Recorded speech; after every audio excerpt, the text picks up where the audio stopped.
everybody. Reporting to you again from the Glamour City, Hollywood.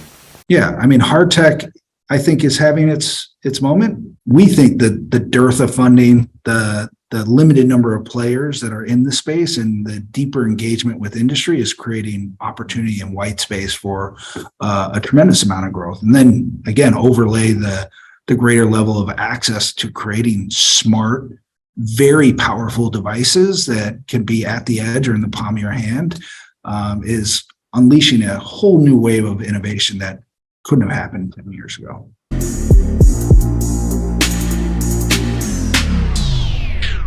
If you love listening to this show, please consider giving a rating and a review on Amazon Alexa or wherever you listen. We want to continue bringing you this amazing content, and part of our ability to do that means that we need a big audience. Now, it may not seem like much, but rating and reviewing the show will help more people find us, just like how you found this show. Simply on any podcast platform, search for a show, scroll down to the bottom, and push 5 stars. It's that easy. Thanks for supporting the show.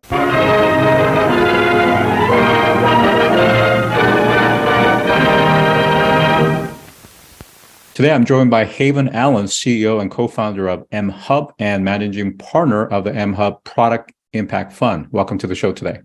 Thanks for having me.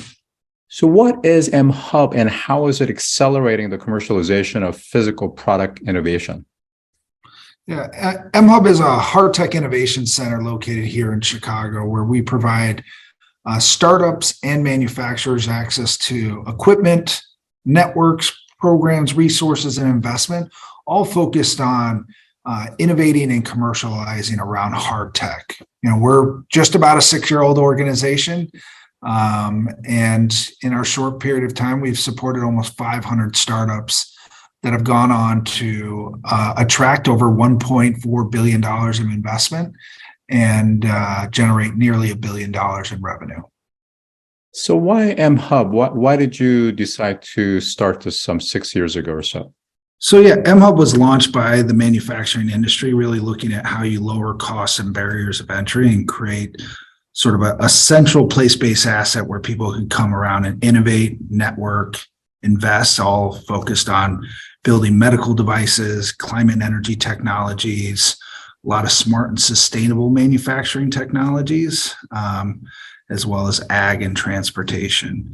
So it was groups like Underwriters Laboratory, Molex, Marmon, the Chamberlain Group, Avnet that provided us our initial seed funding to get off the ground. And we were lucky in finding a beautiful former Motorola mobility prototyping and testing lab that we were able to take over and move in. And, you know, this was a 63,000 square foot Class A electronics lab that we were easily able to adapt into the incubator that we are today. So just to be clear, for these manufacturers that are based in the Chicago area, they're, of course, interested in a thriving economy, partly because they're looking for the labor pool. But tell me more kind of synergistically how your accelerators and your alumni help them specifically. Yeah, I mean, there's been sort of, I think, quite a few trends that everybody's very aware of. One is this valley of death between basic and applied research and commercialization, right? And mHUB was really launched to sort of fill that translational gap. So when people lose access to the best equipment in the world and the educators, where do they go if they can't afford $50,000, $100,000 machines or go work at some of the top tier research manufacturing organizations? So we were set up to really solve that valley of death and have created strategic partnerships with universities like Northwestern, the U of I system, IIT, where we become an extension of the resources that they're providing their professors, their students. On the corporate side of things, there's been, a couple trends, I would say, that for a long time, large manufacturers engaged in organic innovation. They built large R&D teams, developed the technologies themselves, and helped scale those up. Over the past, I would say, last 5+ years, there's been a migration towards more inorganic growth strategies around creation and strategic investment and acquisition, and a divestment from R&D, right? So you have a couple of these like emerging trends, and I think it helped position mHUB as a place where both industry could lean in based on the way trends are going there, and we're solving an absolute need within the innovation ecosystem by providing that continuum between applied and commercialization activity. Our teams in the hardtech space, we feel very strongly that, to be successful, you have to be solving a real problem, and particularly one that, where industry is seeing the opportunity for strategic engagement. So, it's particularly with like our accelerator program, we'll work with groups like Invenergy, Southern Company, Nicor, and really lean in on what are those, Horizon 2, Horizon 3 level innovations that they're looking for. We'll collectively go out and market and identify teams that fit those growth opportunity areas, bring them into mHUB, hyper-resource them, give them access to the industry partners for pilots, for mentorship, and then we invest on top of that. So really it's it's a deep investment by industry, by our fund, and we're hopefully positioning these teams for a great success by giving them access to their potential customers, their acquirers, but de-risking their business by not having to purchase equipment, pay rent, things of these natures that become big drags on hard tech companies in the early days. Now, certainly the trend around not necessarily completely owning the R&D in-house has been going on for some time, not just within hard tech, but also within SaaS and soft tech as well. So certainly that approach that you just laid out makes a lot of sense. Now, with that said, some of them, at least in the last 10 years, also have been leaning into venture studios. And I'm curious to know, based on your 6+ years of experience doing this, how do venture studios compare in terms of actual results compared to like an accelerator that mHUB is? I mean, it's all around incentives and economics, right? So mHUB, we have an incubator. Anybody can show up, pay $350 a month and get access to all the resources and the marketing opportunities. In addition, we, with over 250 startups active in the space, I have an engineering talent pool of about 600 engineers, right? And we will do one-off R&D projects with that group for the ones that are looking for supplemental income opportunities, maybe before their pre-revenue or pre-investment. So, we've done work for groups from Tempest to McDonald's to Marmon to Kohler, all around new product innovation. And then on the accelerator side, we are putting capital into the teams. We are believing in the faith of the founders that we invest in. We really look for, strong, coachable founders first.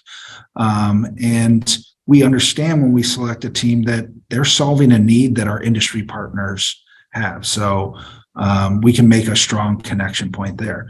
Venture studios definitely have a place, and we've been approached ourselves about launching one. But the economics are different. It's,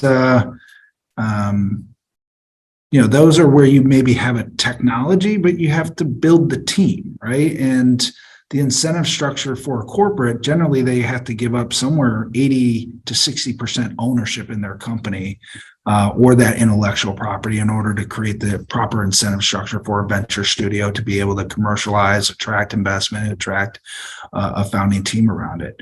I think there's a great model put there, and we've seen some very successful venture studios. We lean in on our startup founders and focus on building capacity, both within them as business leaders, but then helping them solve some of the gaps between, identifying a problem, manufacturing, engineering for manufacturability, and then establishing a supply chain that can scale up with them and understands the complexity of working with a startup.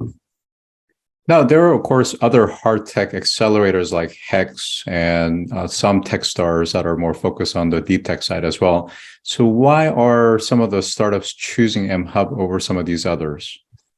Yeah, I would say Hex is definitely been a great program with a lengthy history, right? And we have a lot of mHUB teams that have gone through hacks, and after they graduate from the 12-week program, they still need access to resources, investors, and networks. So I can only see more growth and partnership opportunities there.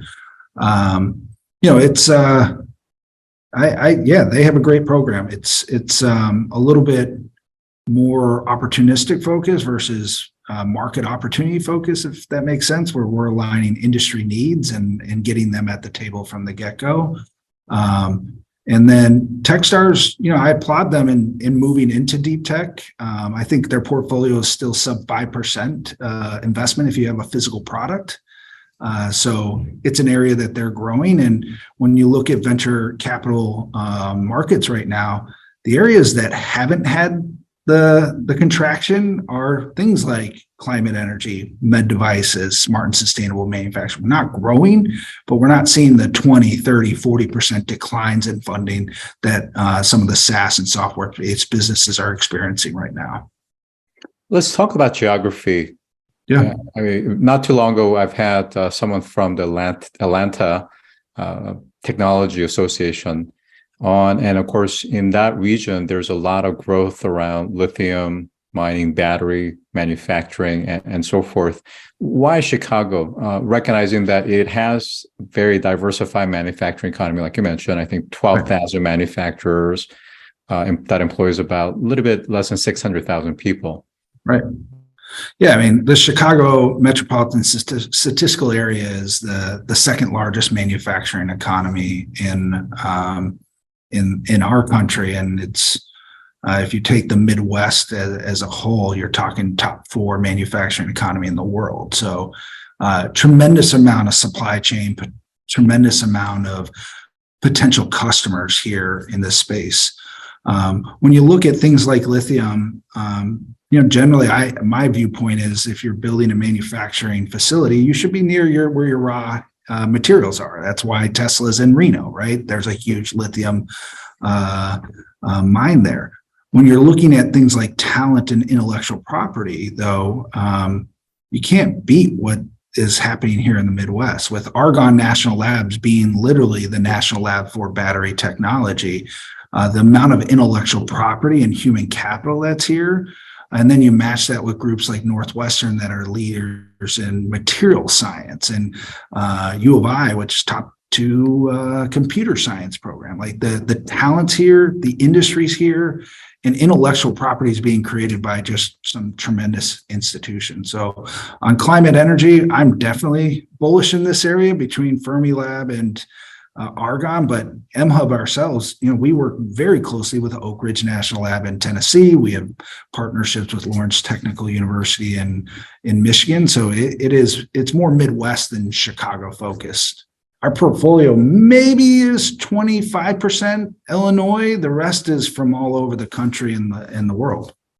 Okay, so that's good, because I think one of the things I was going to mention is that there has been some movements where companies are starting to move out of Chicago for different reasons. And of course, that's also a similar story from many other metropolitan cities around the country. So given the fact that you're more regionally based Midwest, makes a lot of sense.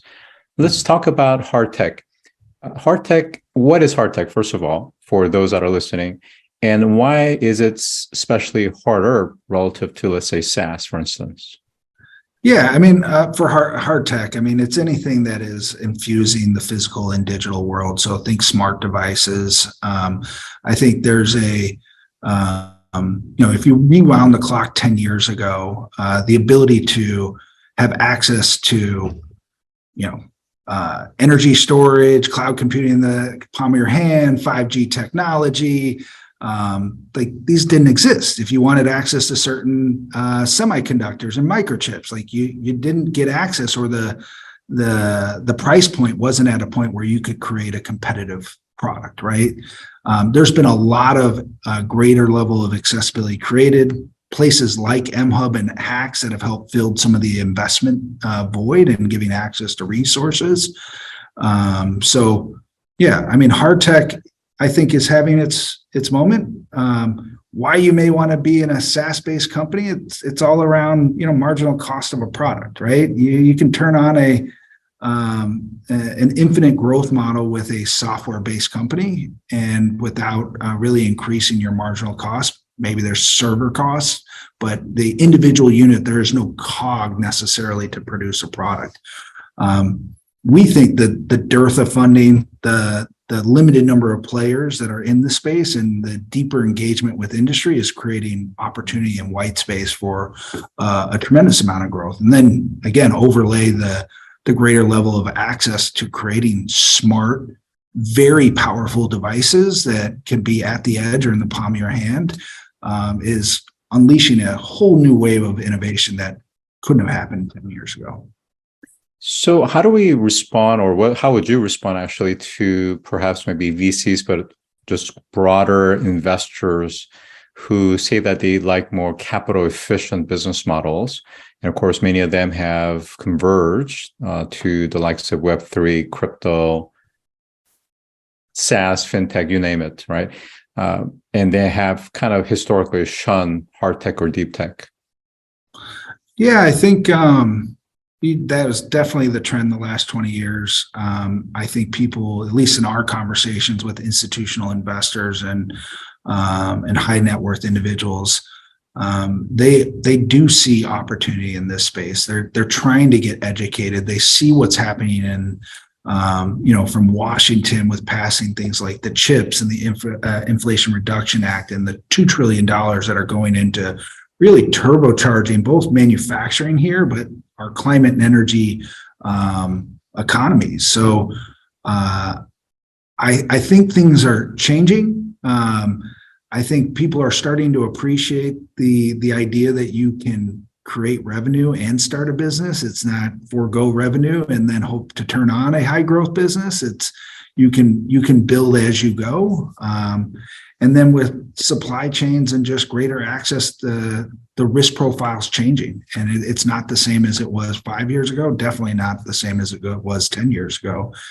That there were places like mHUB where you can show up, pay $300 a month, and have everything you need to build a physical product, hard tech company, get access to investors, get access to education to help build it, that didn't exist. So I think the trend is changing. And again, I lean on the fact that when you look at where people are investing, hard tech is not receding like crypto, meta, and SaaS-based businesses right now. So I think you start to allude to it, which are kind of the larger tectonic shifts. So the CHIPS Act, the Inflation Reduction Act, and of course, COVID and the impact it had on the supply chain, and now the after effect of inflation and rising interest rate, but also the war in Ukraine and some of the private but also public conversation that's happening in regards to the fact that we don't have really the robust supply chain domestically to even support an active war for more than a week in terms of supplies. So there's definitely a defense and other types of economic and legislative priorities that's putting hard tech at the center. When you look at the opportunities in your portfolio right now, what are you seeing as the kind of emerging sectors that are becoming really hot? Yeah, I mean, where we invest in are what we call technologies that impact humanity, right? It is climate energy technologies, whether it's new ways of pulling carbon out of the air to new forms of energy storage. We invest in medical devices. We believe that there's a huge amount of advancements that can happen both in the hospital room, but then inpatient care and at-home care, and then just around sustainability in general. We need to learn how to make things more efficiently, more productively, think about full life cycle of a product. And those are areas that we think politically there's a lot of resources. I think from the individuals, there's a desire for a more healthy, sustainable economy and environment. And then health-wise, there's just a tremendous opportunity just with the current costs that are there to reduce costs and create greater level of care, but then improve medicine in general. So those are where we're all in. So can you give maybe one or two examples for some of the sectors that you just described through maybe a startup that's gone through your program? Yeah. So I'll start with medical devices. It's always hard when you have to pick one. There's a company out of Minnesota called Next Gen Port. They have created a smart cancer port catheter for patients receiving chemotherapy. Their device leverages an existing port, but what their innovations around is measuring in vivo how the body is responding to treatment. So measuring things like changes in oxygen levels, blood counts, white and red blood cell counts. They were just this past year in one of TechCrunch's Battlefield Top 20 startups in the globe, and are entering trials in the coming months and working with some amazing hospital institutions. But an example of a old device that you can create smarter to improve medical outcomes with technology that exists today. On the smart and sustainable manufacturing, not necessarily sustainable, but we invested in a company out of Oxford University that it's in the cryptography space, and specifically building post-quantum encryption and doing so at the edge.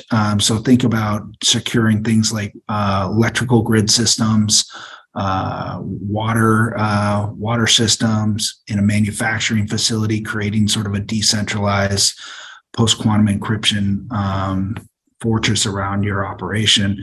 That company is doing phenomenal. Like they've deployed on, I don't know that I'm actually allowed to say, some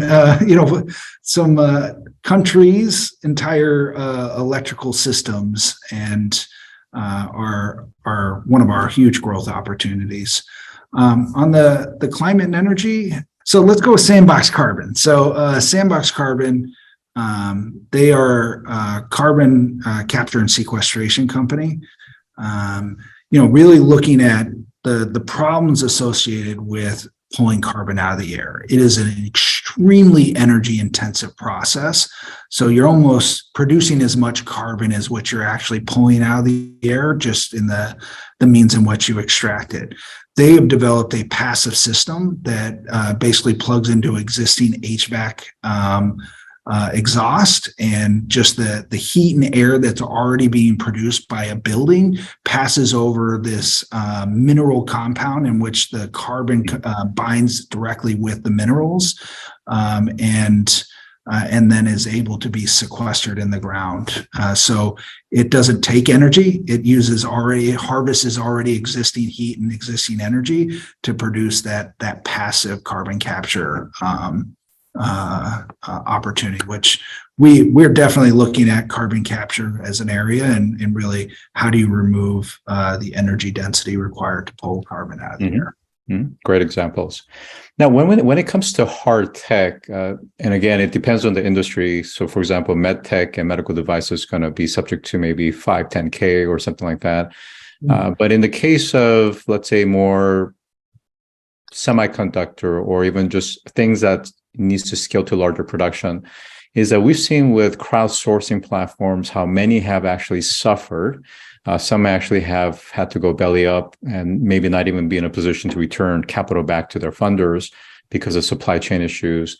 Is that it's one thing to come out of an accelerator with a preliminary beta, but it's another to scale it to the different stages of growth. And again, when we're talking about contracting it out to a manufacturer for a certain number of units, 1,000, 10,000, 100,000, eventually million units, very different. Same with foundry approaches as well. And then medical has their own set of issues around, compliance with medical devices. How does your accelerator help with some of these challenges that are very capital expenditure expensive, as well as OpEx high as well can be? Yeah, I mean, we built our prototyping and testing lab really to solve sort of the market validation stage of the business. So get through your your prototyping stage. Maybe you're getting up into the low 1,000 volumes where you can do a lot of the production here on site, final assembly if you're bringing other technologies in. So trying to solve that there. We've also built out a US based manufacturing supply chain of about 500 manufacturers. So as you're ready to scale up, we help you navigate that supply chain and have educated that side of the market on how to engage with startups, the risk profile, and looking at things like the credit risk. So starting to develop a strong ecosystem around that. When you look at things like supply chain in general, though, and specifically what you brought up with semiconductors, we were nervous 8-10 months ago for our startups. We had a lot of them that would get that first, 100,000, 200,000 unit order, and they didn't know when they could deliver it because there wasn't visibility into when you could get the parts and components. And it was 52 plus week lead times. And there was a general, I would say, crowding out from some of the largest buyers that were paying premiums to jump line and locking in 10-year allocations. Some of that's starting to unwind. And what was inaccessible, we're seeing it become much more accessible, where either those larger institutions are trying to unload existing inventory because they've put in guarantee contracts, or they're canceling where they can.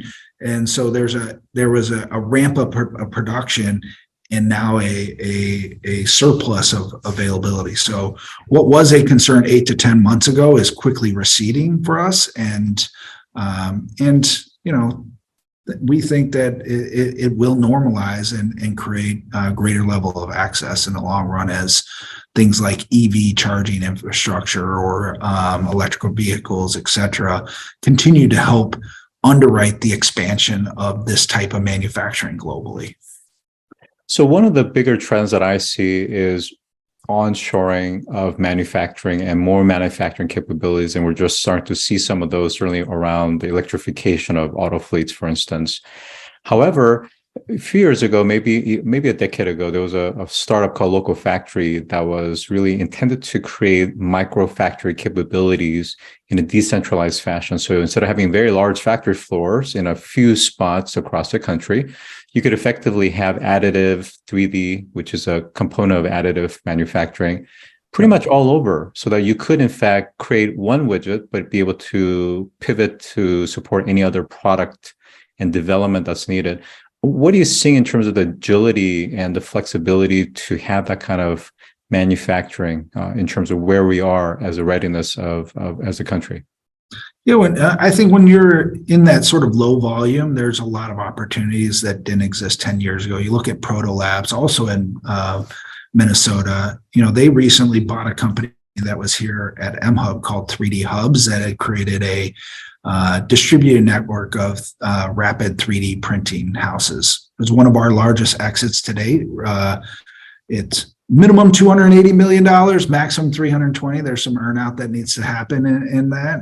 But Proto Labs is just a beautiful example. I mean, they started with plastic injection molding, then have gotten into CNC, 3D printing. Now they're printing electric boards, and they can turn over a part to you very quickly. And then if you're looking at sort of that decentralized manufacturing capacity, I look at things like Xometry out of Washington, D.C., that have created that sort of federated network of excess supply out there. When you're in low volume, there's definitely opportunities to scale up. There's a price premium when you're in low volume. And then I think broadly, we've helped educate a lot of small manufacturers. There's a lot more to go, but you have hundreds of thousands of small mom and pop manufacturers that have been feeding old legacy industries, and particularly here in Chicago, in Illinois, you pointed out, there's over 12,000 manufacturers, and they in a lot in the electronic space, because we used to make lots of modems and TVs and cell phones here. So that tier 2, tier 3 supply chains all here, and they're looking for opportunities to adapt.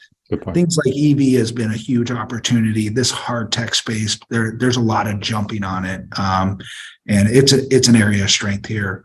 As far as reshoring goes, there's definitely some weaknesses that were exposed during COVID. There's some national security concerns that are being focused, but reality is it's not all coming back to the U.S. There's going to be a reorganization, right? And I think in North America, Mexico will probably be the largest beneficiary.